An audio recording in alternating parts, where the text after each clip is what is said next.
እየተቆረሰ ይገኛል። እንደምታዩት እንግዲህ ድፎ የስንዴ ዳቦ ነው። በጣም ነው የሚጥመው። ቁርሱ ደርሷል።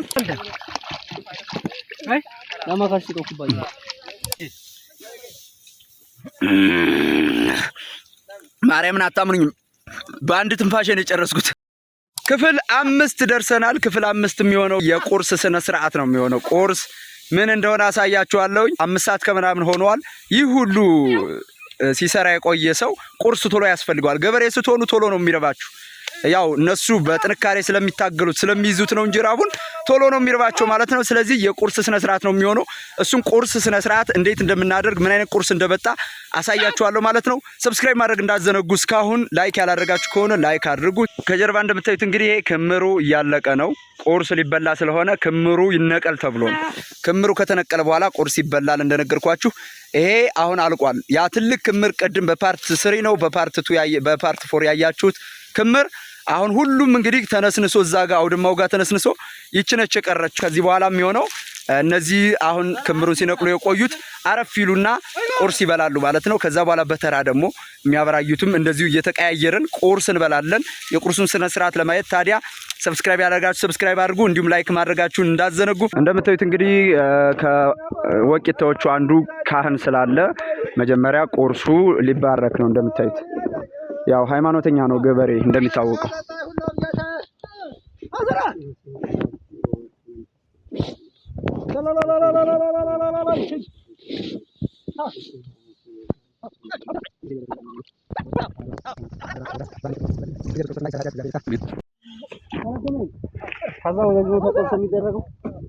ዞር በል ባባይ።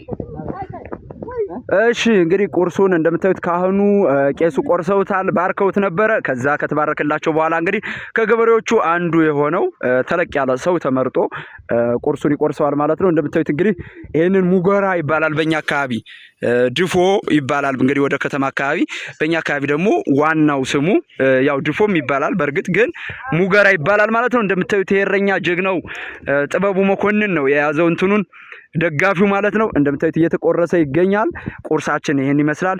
ከዚህ በኋላ ደግሞ እንጀራ ወይም ይሄ ወጣ ነገር ያለው ወጥ ያለው ነገር የሚበላው ከምሳ በኋላ ጭድ ከወጣ በኋላ፣ እንዲሁም ገና ድግሱ ገና አልመጣም። ይሄ የመጀመሪያው የቁርሱ ብቻ ነው የመጣው።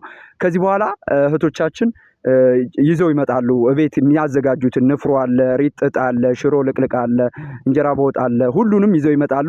ለዕለቱ ግን ቁርሱ ይሄን ይመስላል። እየተቆረሰ ይገኛል። እንደምታዩት እንግዲህ ድፎ የስንዴ ዳቦ ነው። እንዴት እንደሚያምር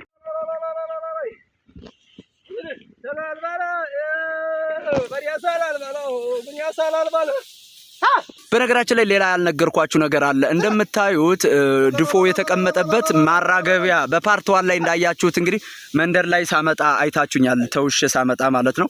በማራገቢያ ነው እንግዲህ የተደገፈው፣ ወይም በላዳን ወይም በድርብ ነበር የመጣው። ከዛ በኋላ ምንድነው የሚሆነው? ጤፍ መሆኑን መለያ ነው። የጤፍ ሲሆን በማራገቢያው ነው የሚቆረሰው ማለት ነው። ምግብም የሚበላው እንግዲህ በኋላ ላይ ያሳያችኋለሁ። በማራገቢያ ነው የሚበላው። ማራገቢያው ከስር ሆኖ ከዛ ላይ እንጀራ ወጥ ተደርጎ ምናምን ነው የሚበላውና ይሄ አንዱ ባህል ነው። እያንዳንዱ ነገር በቃ የሚቀር ነገር የለም። በቃ እንትኑ ማለት ነው ትውፊቱ ወይም ይሄ ቀድሞ አባቶቻችን አስጠብቀውት የነበረው ባህል ዛሬም አለ በገጠሩ ማህበረሰብ ነው። ይሄ ወደ ዘመናዊ ቀመሱ ነው ትንሽ ባህሉን እየሸረሸረ ያለው። እንደምታዩት እንግዲህ ተራራ ላይ ነው ያለ፣ ተራራ ስር ላይ ነው ያለ ነው እንግዲህ በረሃ ላይ ማለት ነው። እነዚህ አባቶቻችን ግን ታዲያ ገጠር ላይ ያሉት ትውፊቱን አባቶቻችን ስርዓቱን እንዳስጠበቁ ይገኛሉ ማለት ነው። አሁንም አስጠብቀው እንደምታዩት እንግዲህ በማራገቢያ ነው እየቆረሱ ያሉት። ከስር ያለው ማራገቢያ ነው ማለት ነው። በጣም ነው የሚጥመው። ቁርሱ ደርሷል። አሁን ሁሉም እንግዲህ ቁርስ ሊበላ ነው። በእጅ ይይዛል። እዚህ ጋር ትልልቅ ሰዎቹ ኑ እዚህ ጋርና ኑማ ኑ ብሉ። ቅዳ እሱን ጠላ ከጠላው ቅዳ። እንደምታዩት 2 ጀሪካን ነው ያለው። ኮረፌና ዝልል ማለት ነው፣ ወይም ጠላና በአብዛኛው በከተማ ጠላ ነው የሚባለው። ጥሩ ጠላና ኮረፌ ማለት ነው። በጧት ኮረፌ ነው ተመራጩ ማለት ነው። ስለዚህ አሁን ኮረፌውን እንቀዳለን፣ ኮረፌውን እንጠጣለን።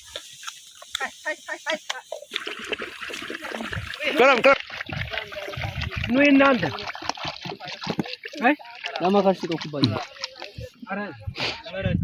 ምንድነው እዛ ጋር ያዙ ክዳን ጆክ ነው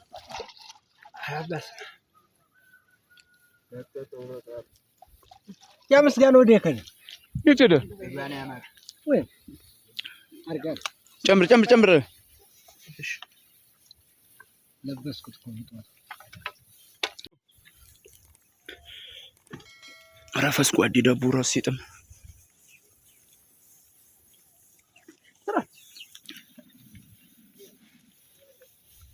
ያ ስንበላ እንጀራ ስራ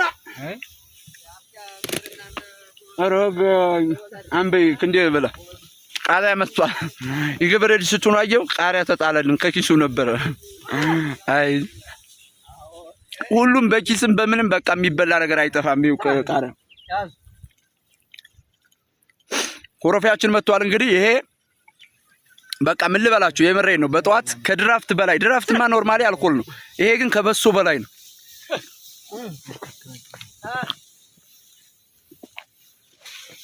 አጎ ናብላንጂ ማርያምን አታምኑኝም በአንድ ትንፋሽ ነው የጨረስኩት በጣም ነው የሚጥመው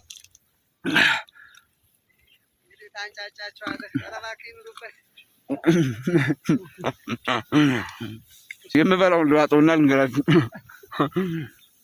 ከቲክቶክ የመጣችሁ ሰዎች በጣም አመሰግናለሁ ቲክቶክ ላይ የማታቆይ ሰዎች ሀብቴ ደስታው ብላችሁ ሰርች ብታደርጉ የተለያዩ የባህላዊ ይዘት ያላቸው ቪዲዮዎችን ተኮመኩማላችሁ ነው የምላችሁ በቃ የምር በጣም ተወዱታላችሁ ገብታችሁ ማየታችሁን እንዳዘነጉ ለማንኛውም እንግዲህ እኛ ቁርሳችንን ኦልሞስት እየጨረስን ነው ቀጣይ ደግሞ እዚህ ጋር ያበራዩ ምንም ስራ የፈታ ሰው የለም የሚገርማችሁ እዚህ ግማሹ ይበላል ግማሹ ይሰራል ስለሆነ የግድ እነሱን ደግሞ መቀየር ስላለብን ፓርት 5 ይሄን ይመስላል ማለት ነው የቁርስ ስነ ስርዓቱን አሳይቻችኋለሁ እዚህ ፓርት 5 ቪዲዮ ላይ ምን ተገነዘባችሁ ምን የተለየ ነገር አገኛችሁ ከናንተ ባህል ወጣ ያለ ነገር ምን አያችሁ የሚለውን ኮሜንት አስተያየታችሁን አስቀምጡልኝ እንዴት አገኛችሁት ቪዲዮውን በተለይ በእኛ ሀገር ያለውን ምን ያልተነገረ ነገር ረሳሁኝ ለምሳሌ እኛ አካባቢ ላይ ያላችሁ ባህሎቻችን ተመሳሳይ የሆኑት ምን ረሳሁኝ ምን ያልተናገርኩን ነገር አለ የሚለውን አስታውሱኝ ሌላ ጊዜ በኮሜንት ደግሞ ምናወራ ይሆናል ማለት ነው ፓርት 6 ይቀጥላል ገና አላቆምንም ገና ብዙ ነገር አለ ወደፊት ይቀጥላል ማለት ነው ሰብስክራይብ ማድረጋችሁ እንዳዘነጉ እንዲሁም ሐሳብ አስተያየታችሁን አጋሩን እንዲሁም ይሄን ቪዲዮ ለብዙ ሰዎች እንዲደርስ በተለይ ለከተማ ልጆች እንዲደርስልን የገበሬ ህይወት ምን አይነት እንደሆነ እንዲገነዘቡልን ማድረጋችሁ እንዳዘነጉ በፓርት 6 እንገናኝ መልካም ጊዜ